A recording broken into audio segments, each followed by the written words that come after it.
يا رب بس أكون ظاهر كويس في الفيديو.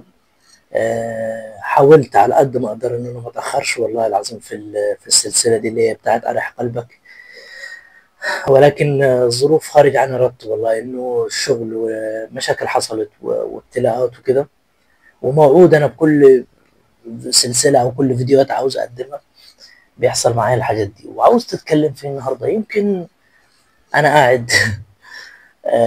بس طبعا قلت انا لازم اكمل السلسله دي وما اسكتش، لانه انا ما اعرفش بصراحه.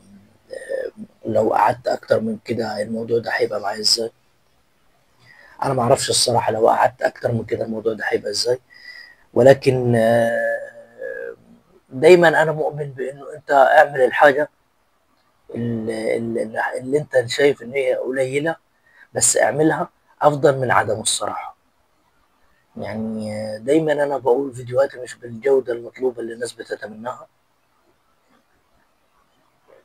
ولا بقول ان انا افضل حد ولا اي حاجة، بس كل ما هنالك انه في اشياء كده بتحركنا ان احنا نكمل لقدام. والنهاردة هتكلم كده في موضوع ال... الابتلاء. يمكن بقالي فترة كده واخد حاجات كده فوق دماغي الصراحة، يعني من الحاجات الصعبة جدا اللي هي بتعدي على الإنسان، وبيظن الإنسان سبحان الله إن هو آه، احيانا يا جماعه بيجيك هاجس كده غصب عنك، يقول لك انت، بيقول لك ان انت فاشل، او ان انت مش عارف، او ان انت مش فالح في حاجه، كل الحاجات دي من كتر الحاجات اللي انت بتشوفها في حياتك. بس سبحان الله العظيم، يعني ربنا دايما بيديك اشارات في الحياه، يجيب لك حد يقول لك كلمه ايجابيه، آه، يبعت لك رسائل كده في الكون، دايما ما بيتخلاش عنك. يعني مفهومنا عن الاله اللي هو بيعذب، او انه بيدخلنا النار، او انه هو بيعمل معانا كل الحاجات دي، ده غير صحيح يعني.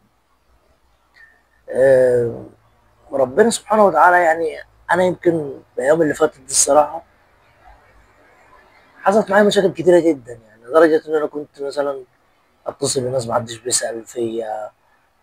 يا جدعان انا عاوز شغل، بيبقوا مش اصحابي الصراحه، ولكن هم بيبقوا من يعني ناس بعيده عني. يا جدعان انا عاوز شغل، يا جدعان كذا، يا جدعان كذا، كله نفسي نفسي، محدش بيسأل.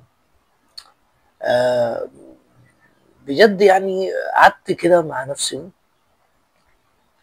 وقعدت اناجي ربنا وادعي واستغفر ربنا سبحانه وتعالى كتير يعني. وسبحان الله ربنا يعني اخرجني من حاجات كتيرة جدا، لان انا كنت اليومين اللي فاتوا دول كنت في ضيق شديد يا جماعة، يعني ابتلاء وحاجات كتيرة جدا. ربنا سبحانه وتعالى ارسل لي صراحه بعض الناس، يعني اللي يساعدني، واللي كذا واللي كذا واللي كذا واللي كذا. كنت بكتشف، خلينا امسك احسن، كنت بكتشف انه في لحظه كده انه قلت طب انا يمكن ربنا بيعاقبني. انا بروح للناس مثلا واقول لهم والله يا جماعه انا عاوز شغل، والله يا جماعه ساعدوني، بس انا مش في نيتي كده خالص. يعني مش في نيتي كده خالص انه انا، ودي على فكره فعلا احنا مش في نيتنا يا جماعه ان احنا نروح للناس ونقول لهم يا جماعه شوفوا لنا شغل، يا جماعه ساعدونا. لا، انت بتعمل بالاسباب بس، لكن قلبك يعني ان شاء الله يكون معلق بربنا. فالابتلاءات دي كلها والحاجات دي كلها انا شايف ان وراها سر، معايا ولا مع غيري يعني. ايه هو؟ الله اعلم، انا ما اعرفش، بتفكيري القاصر انا ما اعرفش، بس هو في سر، في حاجه كده ربنا مرتبها، في مفاجاه كده هتظهر. دايما انا بشوفها كده، دايما بشوف ان الدنيا لما بتتلخبط في حاجه، يا ربنا بيديك اشاره بقى انهم خلاص ما تقعدش تعافر بقى في المكان اللي انت فيه ده، شوف شغل تاني بقى، شوف بلد تانية، شوف حته تانية. فدايما بشوف الابتلاء. كنت بسمع لشخص كده بثق فيه، يعني بيقول ان الابتلاء بيعرف حقيقه الاشياء، ودي حقيقه فعلا. الابتلاء بعرف حقيقة الاشياء. فانا مش عارف اقول ايه الصراحة يعني. بس كل اللي عاوز اقوله، يمكن انا مش في احسن حاجة الصراحة خالص، ودي في اصعب، يعني الفترة دي بحسها انه اصعب فترات حياتي، يعني ان هو انت اصلا الشغف مقتول. يعني انا الفيديو يا جماعة قلت لكم اقسم بالله العظيم انا عملت الفيديو عشان بس ابقى صادق بيني وبين نفسي، انه ما كسلش وما كملش. ولكن انا مش احسن حاجة. في ناس كتيرة برضو في نفس الحال اللي احنا فيه، ما اعرفش بقى ظروف البلد، ما اعرفش بقى، مش عارف الصراحة، مش لاقي جواب. انت لو عارفين، لو في جواب اكتبوا لي يعني.